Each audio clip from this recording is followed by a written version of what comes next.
Welcome to any times school and college. আমি ফাতেমা জিনাত মাইশা, সকলকে জানাই আন্তরিক শুভেচ্ছা এবং অভিনন্দন।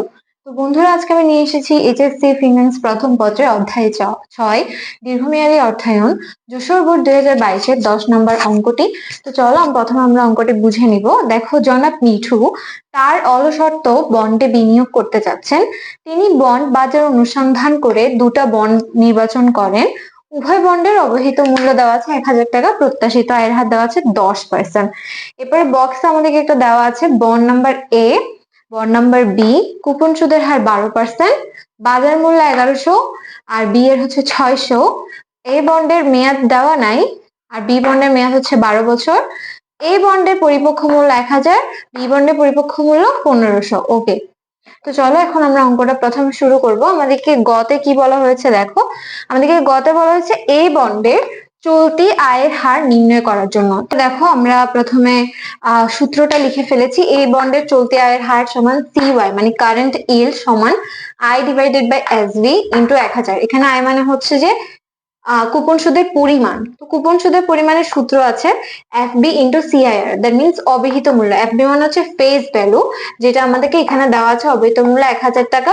সিআইআর মানে হচ্ছে কুপন সুদের হার, যেটা কিনা হচ্ছে 12%, যেটা পার্সেন্টেজ উঠিয়ে ফেলেছি আমরা, 0.12 করেছি। তাহলে আয় সমান দেখা 1000 ইন্টু 12%, দ্যাট মিনস কত টাকা আসে, 120 টাকা। আর বাজার মূল্য এসবি মানে সেলভেজ ভ্যালু দেওয়া আছে 1100 টাকা। এখন জাস্ট আমরা কি করব, মানগুলো বসিয়ে দিব। আয় আছে 120, সেলভেজ ভ্যালু 1100 টাকা ইন্টু 100। এখন আমরা জিনিসটা করে দেখব। তাহলে দেখো, 120 ভাগ 1100 ইন্টু 100 আমাদের কত আছে, 10.90। আমরা 10.91 বানিয়েছি, কারণ এরপর আমাদের ডিজিট হচ্ছে 9। 5 থেকে 9 থাকলে আমরা এর আগে 1 যোগ করে দিব, ঠিক আছে। তো চলো এখন আমরা ঘ নাম্বারটা সলভ করি। ওকে, ঘতে আমাদেরকে বলা হয়েছে জনাব মিঠুর কোন বন্ডে বিনিয়োগ করা উচিত বিশ্লেষণ করার জন্য। তাহলে আমাদের থেকে এ আর বি বন্ডের দুইটোরই কি লাগবে, বর্তমান মূল্য লাগবে, তাই না? তো দেখো, আগে আমাদের থেকে জানতে হবে এ বন্ড কোন ধরনের বন্ড আর বি বন্ড কোন ধরনের বন্ড। দেখো, এ বন্ডে কুপন সুদের হার দেওয়া আছে, বাজার মূল্য দেওয়া আছে, মেয়াদ কিন্তু দেওয়া নেই, দ্যাট মিনস মেয়াদ না দেওয়া থাকলে এটা চিরস্থায়ী বন্ড। বি বন্ডে দেখো, কুপন সুদের হার দেওয়া নাই, বাজার মূল্য দেওয়া আছে, মেয়াদ দেওয়া আছে, পরিপক্ষ মূল্য দেওয়া আছে, তাহলে কি দেওয়া নাই, সেটা হচ্ছে যে কুপন সুদের হার, দ্যাট মিনস এটা কি জিরো কুপন বন্ড। দুইটার ক্ষেত্রে দুই ধরনের সূত্র অ্যাপ্লাই হবে। তো চলো এখন আমরা দেখি সূত্রগুলো। তাহলে প্রথম আমরা এ বন্ডের বর্তমান মূল্য বের করব। আমরা সূত্রটা কি লিখেছি, ভ্যালুয়েশন অফ বন্ড, ঠিক আছে, দিয়ে প্রকাশ করব। Capital letter I then divided by small letter I. এ ক্যাপিটাল লেটার আই মানে হচ্ছে কুপন সুদের হার, আর এ আই মানে হচ্ছে প্রত্যাশিত আয়ের হার, ঠিক আছে। তাহলে আমরা আয় কিভাবে বের করেছি এর আগে জেনেছি। তাহলে আমরা 120 কে আয় মানে হচ্ছে 10% বা 0.10 আমরা লিখতে পারি। তাহলে 120 কে 0.10 দ্বারা ভাগ করলে কত আসে, 1200 টাকা। বন্ডের বর্তমান মূল্য কত, 1200 টাকা। ওকে, দেখো আমাদের সূত্রটা কিরকম হবে, ভ্যালুয়েশন অফ বন্ড এমভি মানে maturity value divided by 1 plus I to the power n, ঠিক আছে। তাহলে দেখো, এখানে আমাদেরকে কিসের কিসের মান দেওয়া আছে। তাহলে আমাদের এত কিছু লাগবে না, এখানে আমাদের সিআইআর আর এগুলোর মান লাগবে না। তাহলে এখানে দেখো আমরা কি কি আছে, আমাদের ম্যাচুরিটি ভ্যালু মানে পরিপক্ক মূল্য কত দেওয়া আছে বি বন্ডে, 1500 টাকা। তাহলে এখন আমরা সূত্র অনুযায়ী বসিয়ে দিব। করি 0.10 যোগ 1, উপরে আমাদের ক্যাপ দিয়ে দিব 12, যেটা আসে ওইটা ক্লিয়ার করে 1500 কে ওই অ্যান্সারটা দিয়ে কি করব, ভাগ করব। তাহলে দেখো আমাদের কত আসে, 477 সামথিং আসে, ঠিক আছে। ওই এ বন্ডের ভ্যালুর পরিমাণ কত ছিল, 1200 টাকা ছিল, আর বি বন্ডের কত, 4477, ঠিক আছে। তাহলে এখন আমরা তুলনা করব।